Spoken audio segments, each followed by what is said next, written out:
매매 계약일 기준으로는 오는 30일부터, 결제일 기준으로는 내달 3일부터 코스피와 코스닥 등 상장 주식 증권거래세가 0.5%포인트 인하됩니다. 중소벤처기업부와 포스코가 제2의 벤처붐 조성에 나섭니다. 오는 2024년까지 포스코가 1조 원 규모의 모태펀드를 조성하고 중기부가 자펀드 운용을 지원한다는 계획입니다. 롯데카드 메가 우선 협상 대상자가 한행컴퍼니에서 MBK 파트너스로 변경됐습니다. 한행컴퍼니 최고 경영자 한상원 대표가 검찰 수사를 받게 되면서 인수 과정에 난항이 생겼습니다. 국내 1위 대형마트 이마트의 실적이 곤두박질치고 있습니다. 증권가에서는 온 오프라인 경쟁 속에서 이마트가 뚜렷한 차별점을 갖지 못했기 때문에 반등을 논하기도 이르다는 분석이 나옵니다. 뉴스플러스 잠시 후 뵙겠습니다.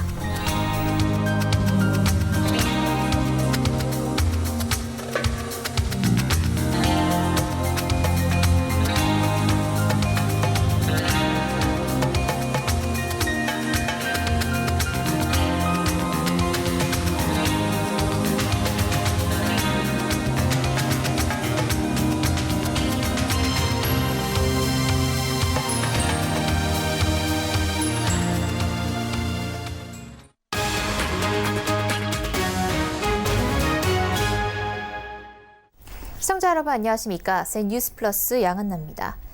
매매 계약일 기준으로 오는 30일부터 코스피, 코스닥 등 상장 주식 증권거래세가 인하됩니다.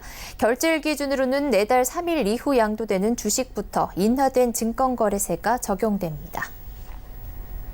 기획재정부는 오늘 국무회의에서 상장 주식 거래에 대해 증권거래세율을 인하하는 내용의 증권거래세법 시행령 개정안을 의결했습니다. 코스피 상장 주식에 대한 세율은 기존 0.15%에서 0.1%로, 코스닥 상장 주식에 대한 세율은 기존 0.3%에서 0.25%로 0.05%포인트씩 낮아집니다. 기재부는 코넥스와 장외 거래에 대한 증권거래세 인하도 추진합니다. 기재부는 비상장 주식과 장외 거래에 대한 증권거래세율 인하는 법 개정 사항이라며 올해 정기세법 개정안에 포함해 추진할 예정이라고 밝혔습니다. 중소벤처기업부 포스코가 제2의 벤처붐 조성에 나섭니다. 포스코가 2024년까지 1조 원 규모의 모태펀드를 조성하고 중기부가 자펀드 운용을 지원한다는 계획입니다. 벤처 생태계 육성에 큰 도움이 될 것으로 기대됩니다. 김혜영 기자입니다. 포스코가 벤처 육성을 위해 1조 원 규모의 마중물 자금을 마련하기로 했습니다. 포스코는 국가 벤처 생태계의 획기적인 발전을 위하여 1조 원 규모의 투자 재원으로 창업부터 유니콘 기업까지 생애 전 주기를 아우르는 벤처 플랫폼을 구축하여 청년 창업 활성화 및 일자리 창출을 도모하겠습니다. 포스코는 2024년까지 8천억 원의 벤처 투자 모펀드를 조성할 계획입니다. 이를 보다 효율적으로 운영할 수 있도록 중기부와 한국벤처캐피탈협회와 전략벤처펀드 협약을 맺었습니다. 중기부는 2005년부터 쌓아온 모태펀드 운용 경험을 활용해 펀드 출자와 운용을 적극 지원할 예정입니다. 정부와 민간이 벤처 투자를 통해서 연결되는 새로운 협력 모델을 만들었다는 점에서 큰 의미가 있습니다. 1조 원의 전략 모펀드 조성과 운영 지원에 대한 협약을 맺게 됩니다. 벤처펀드는 포스코의 출자금 8천억 원을 포함해 1조 2천억 원의 민간 투자를 유치해 총 2조 원대의 펀드를 운영할 계획입니다. 이와 함께 2천억 원을 들여 벤처기업들이 연구와 기술 교류, 투자 유치 등을 할 수 있는 벤처 플랫폼 구축 사업도 진행됩니다. 한편 중기부는 이날 행사에서 포스코를 네이버에 이어 자발적 상생기업 2호로 선정했습니다. 포스코는 2011년부터 아이디어 발굴과 멘토링, 투자자 연결 등 스타트업 지원 프로그램을 운영하고 있습니다. 서울경제TV 김혜영입니다. 롯데카드 메가 우선 협상 대상자가 한행컴퍼니에서 MBK 파트너스로 변경됐습니다.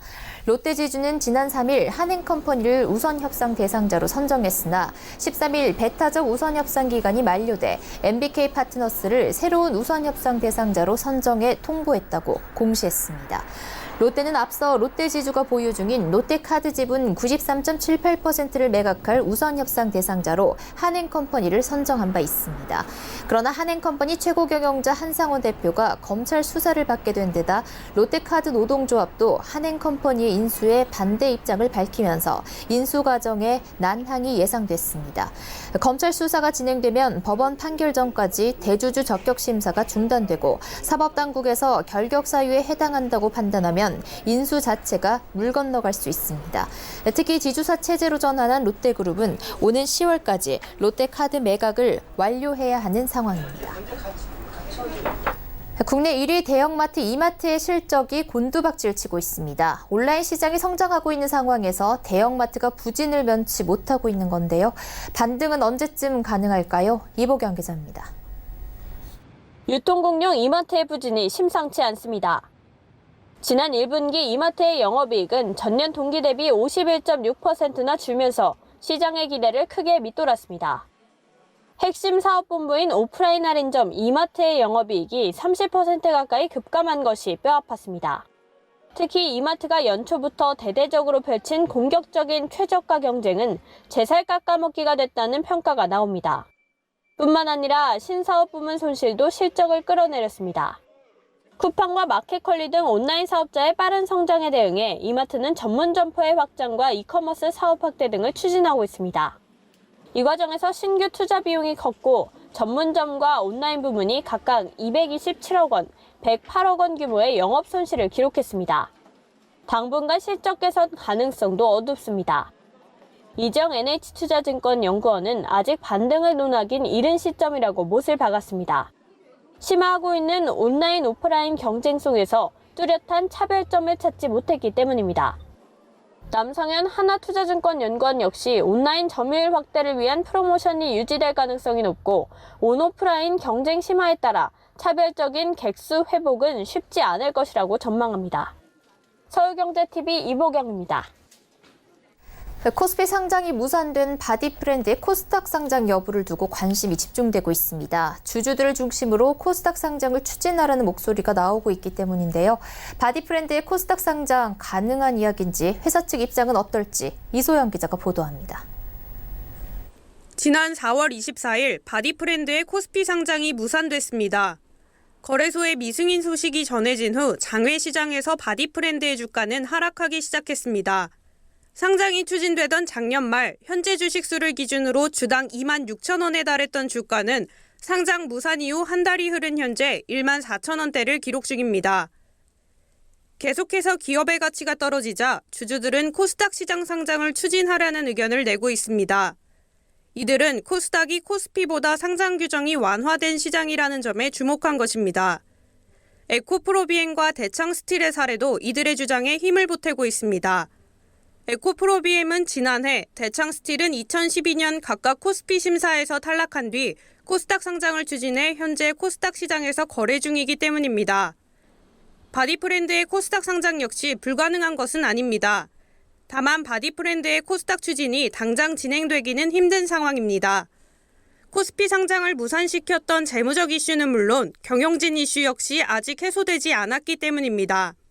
또 재무구조 이슈가 해소되더라도 코스닥 시장 역시 경영진의 갑질 등 지배구조 이슈가 해소되지 않는 한 심사 통과를 장담하긴 어렵습니다. 현재 진행되고 있는 서울지방국세청 조사 4국의 세무조사 결과도 상장에 걸림돌로 작용할 가능성이 있습니다. 이러한 상황을 고려한 탓인지 바디 브랜드 측 역시 아직은 조심스러워하고 있습니다. 회사 관계자는 주주들의 요구가 있다고 해서 당장 추진할 수 있는 사안은 아니라며 현재로서는 코스닥 상장에 대해 논의 중인 바가 없다고 전했습니다. 서울경제TV 이소연입니다. 최저임금이 대폭 인상된 이후 노동자 임금 격차가 완화된 것으로 확인됐습니다.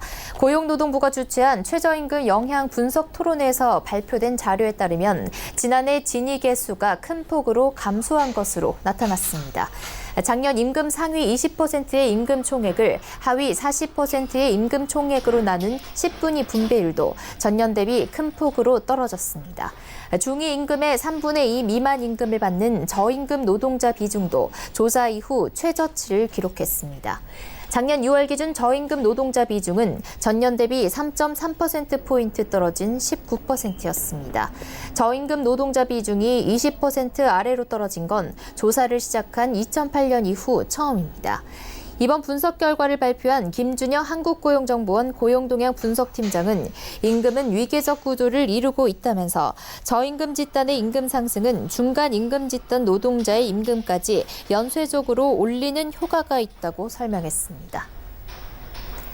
건축용 데크플레이트 전문 기업 덕신하우징이 올해 6번째를 맞는 주니어 골프 대회를 열었습니다. 특히 이번 대회에는 역대 가장 많은 골프 꿈나무들이 참가해 실력을 겨뤘습니다. 유민호 기자가 현장에 다녀왔습니다. 작지만 단단한 체구. 초등학생이란 나이가 믿기지 않는 야무진 스윙에 공이 쭉쭉 뻗어나갑니다. 프로 경기에 버금가는 팽팽한 긴장감. 정교한 퍼팅으로 지름 10.8cm의 홀을 노립니다. 지켜보는 가족들은 연신 굿샷, 화이팅을 외치며 선수를 격려합니다.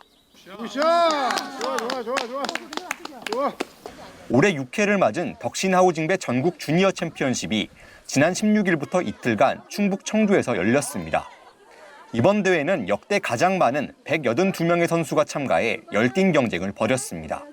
5, 6학년 남자부에선 김태규 선수가 합계 2분파 144타로 역전 우승을 거머쥐었고 여자부에선 이호송 선수가 1위를 차지했습니다. 작년에는 또 1등 달리고 있다가 6학년 형들한테 졌는데 또 이번 년에 마지막으로 우승을 하니까 기분이 더 좋은 것 같아요. 최경주 프로님 같이 체구는 작지만 탄탄한 숏게임이 가능한 선수가 되고 싶어요. 2, 4학년 남녀부에선 각각 안성현, 박지현 선수가 우승자에게 주어지는 골프 재킷을 입었습니다. 덕신하우징은 매년 꾸준히 골프 유망주를 발굴하고 실력을 갖추고도 충분한 지원을 받지 못하는 어린 선수를 발탁해 장학금과 훈련용품을 지원하고 있습니다. 근데 금년에 선수 마감이 3일 만에 되는 걸 보니까 꿈나무 대회 중에서 우리나라에서 명품 대회가 됐구나. 그래서 내년엔 36호를 해서 선수 등록을 그래도 한 400명대금 가지고 내년 대회를 좀 해볼까 합니다. 이날 대회에선 경품 추첨, 프로골퍼의 원포인트 레슨 등 다채로운 행사가 마련돼 선수와 가족 모두 즐거운 시간을 보냈습니다. 서울경제TV 유민호입니다.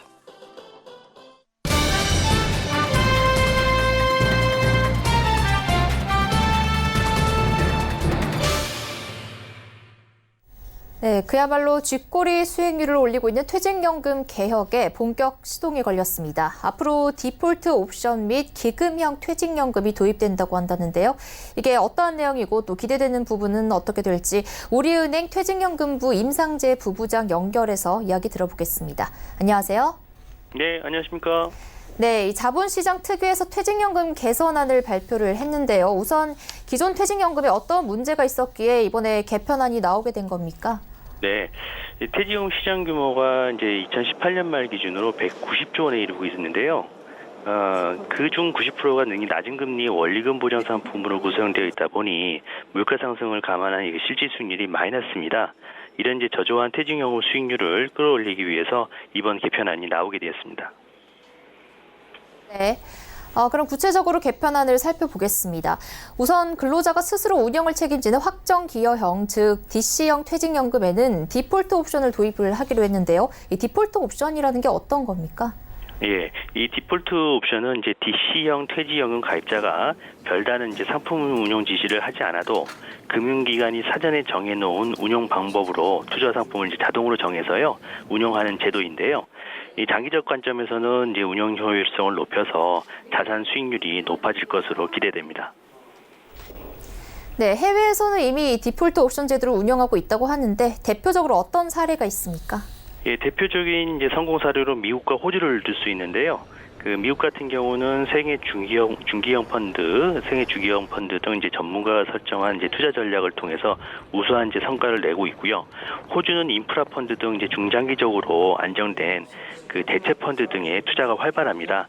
예, 운용 성과도 5%에서 8% 수준의 높은 수익률을 보이고 있습니다. 네, 근로자 참여형인 기금형 퇴직연금도 도입을 하겠다고 하는데요. 이 기금형 퇴직연금은 어떤 형태가 될까요? 이 기금형 퇴직연금은 사업장 내에 노사하고 자산운용 전문가로 구성된 이제 수탁법인을 설립을 해서 퇴직금을 투자 운영하는 제도인데요. 운용사 간의 이제 수익률 경쟁을 유도할 수 있는 이제 장점이 있습니다.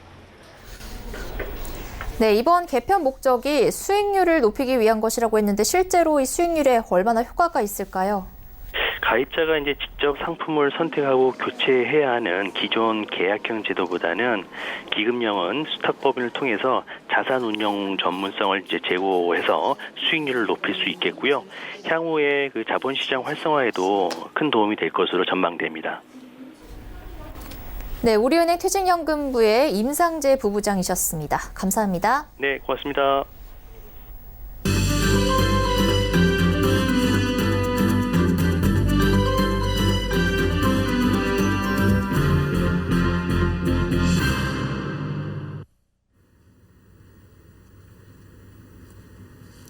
사람과 차가 다니기 위해 도로가 필요하듯 통신을 하기 위해서도 데이터가 오갈 수 있는 길이 필요합니다.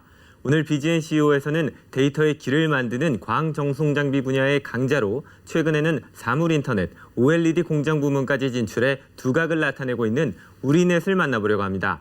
강경철 우리넷 전무 모셨습니다. 안녕하세요. 네, 안녕하십니까. 광전송장비 개발 전문 기업인 우리넷에서 영업 업무를 맡고 있는 강경철 전무입니다. 예. 업계에서는 우리넷이 잘 알려져 있는데요. 그래도 투자자분들 중에는 우리넷이 생소한 투자자분들도 계실 것 같아서요. 우리넷에 대한 기업 소개 간략하게 부탁드리겠습니다. 네, 우리넷은 2000년에 설립돼서 약 20년 된 기술 개발 중심의 중소기업입니다. 최초 출발은 김광수 대표이사, 장영국 IoT 그룹장 등 삼성전자 네트워크 사업부 출신을 중심으로 광전송 장비 전문 개발 회사로 출발해 국내 통신사는 물론이고 철도, 도로, 지자체 시장에 자체 개발한 전송 장치를 지속적으로 공급하고 있습니다. 네, 저도 얼마 전에 우리넷 사옥을 다녀왔는데 이 기존에 해오던 통신 사업에 더해서 사물 인터넷과 OLED 공정 분야에까지 진출을 하신 걸로 알고 있습니다. 지금 우리넷에서 어떤 사업들을 하고 계신지 설명 부탁드립니다. 네, 우리넷은 크게 세 가지 사업 부문이 있습니다. 첫 번째로 유선통신 사업입니다. 광전송 기술을 중심으로 음성 서비스를 제공하는 AGW가 포함됩니다. AGW 사업은 2008년 삼성전자로부터 양수한 사업입니다. 주요 고객은 KT이며 PSTN으로 알려진 고객에게 일반 전화회선을 공급하는 장치입니다.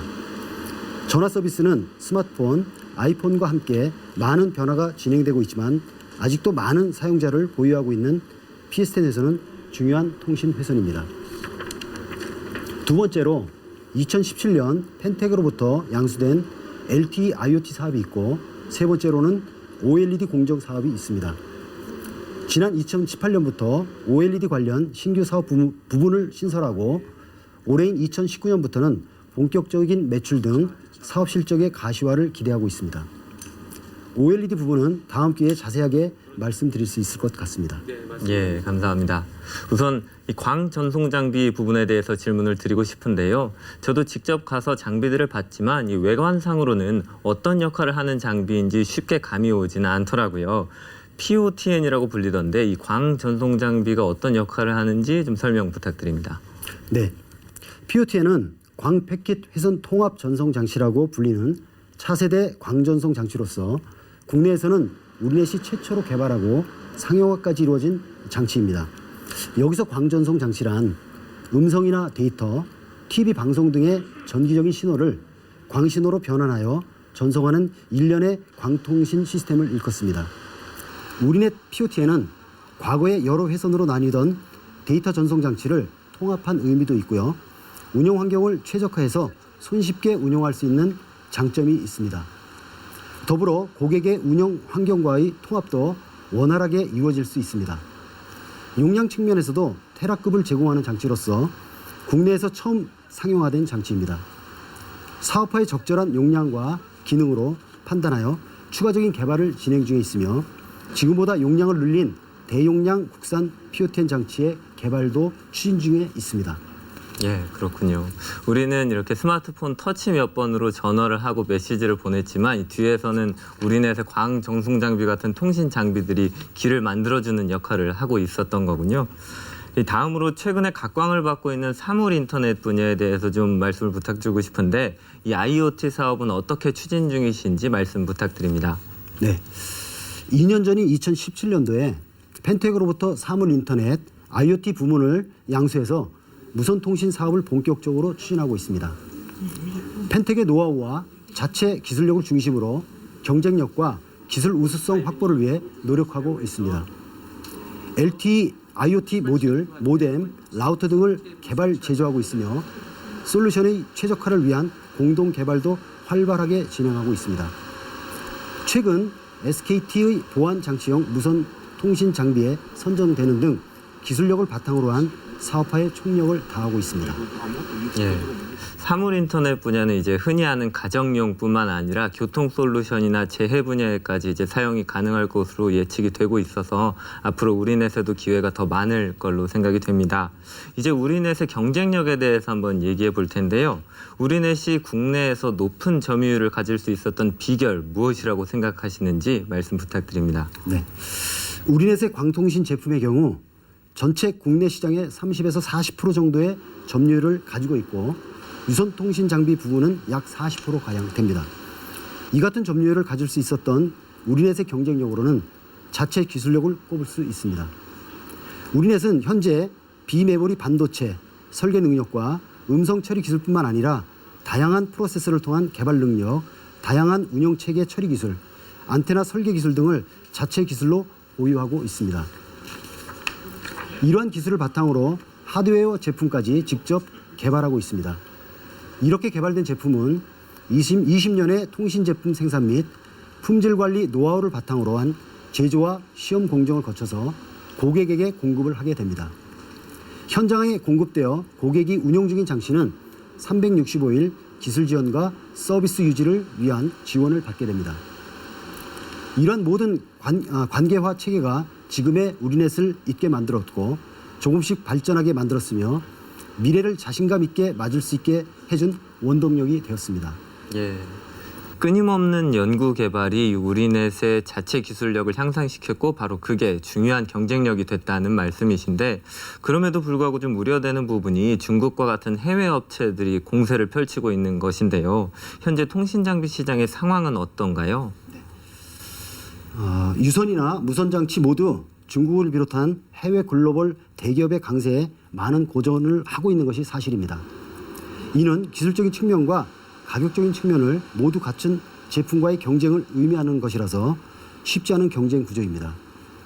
우리넷도 이런 상황에서 자유롭지 않은 것이 현실이지만 전면전은 어렵겠지만 국내 환경을 최적화하고 고객 사이트에 더욱 친밀한 개발을 통해 어려운 환경에서도 시장을 지키기 위해서 노력하고 있습니다. 네, 시장을 지킨다는 표현을 해주셨는데 제가 지난 취재 때도 말씀을 들었듯이 이 통신 장비 분야에서는 국내 공급자가 꼭 필요하다고 얘기해 주셨거든요. 그 이유에 대해서 설명을 좀 부탁드리겠습니다. 과거에도 그랬고 현재나 미래도 다를 것이 없는 것은 독과점에 대한 우려입니다. 글로벌 벤더의 독점 공급 등의 경우에 지속적인 물량 공급, 관리, 유지 보수가 필요한데 이런 부분에 문제가 발생하는 경우가 국내에서도 몇몇 사례가 있습니다. 사업 수주 유지 보수가 원활하지 않는다던가 최초 공급가와 상대적으로 추가 물량에 대한 가격이 경쟁적이지 않는 경우입니다. 그래서 국내 벤더의 대외적인 주요 역할은 글로벌 벤더의 기술 지원과 가격 등에 대한 견제도 중요한 역할 중에 하나입니다. 무엇보다 중요한 것은 국내 기간통신망에 사용되는 장치의 국산화를 통해 국내 관련 사업을 육성하고 이로 인한 직간접 고용도 창출할 수 있는 부분입니다. 더불어 요즘 이슈가 되고 있는 보안에 대한 부분도 중요한 이유가 될 수 있다고 생각합니다. 예, 국내 공급자로서의 이러한 역할들이 또 우리넷의 중요한 경쟁력으로 작용이 될 수도 있다는 생각이 듭니다. 그럼 마지막으로 우리넷의 목표와 비전에 대해서 말씀해 주시기 바랍니다. 유선통신 부문은 5G 투자와 4차 산업혁명의 기본 통신 인프라로 중요한 역할을 기대하고 있으며 현재 주력 제품인 1.2테라 POTN과 차기 제품을 중심으로 통신 인프라 시장의 공급을 지속적으로 확대하려고 합니다. 무선통신 부문은 사업은 새롭게 시작하여 현재 치열한 사업화 노력을 하는 분야로 LTE 중심의 제품 라인업으로 시장 확대를 위한 노력을 추진하고 5G 시장에 적극적으로 대응하려고 합니다. OLED 공정은 2018년에 신설된 사업 부문을 중심으로 올해부터 본격적인 사업의 실적을 가시화하여 시장 확대를 기대하고 있습니다. 통신장비업계 강자에서 최근에는 사물 인터넷과 OLED 공정 분야에까지 진출해 두 번째 도약을 준비하고 있는 우리넷을 만나봤습니다. 오늘 말씀 감사합니다. 감사합니다.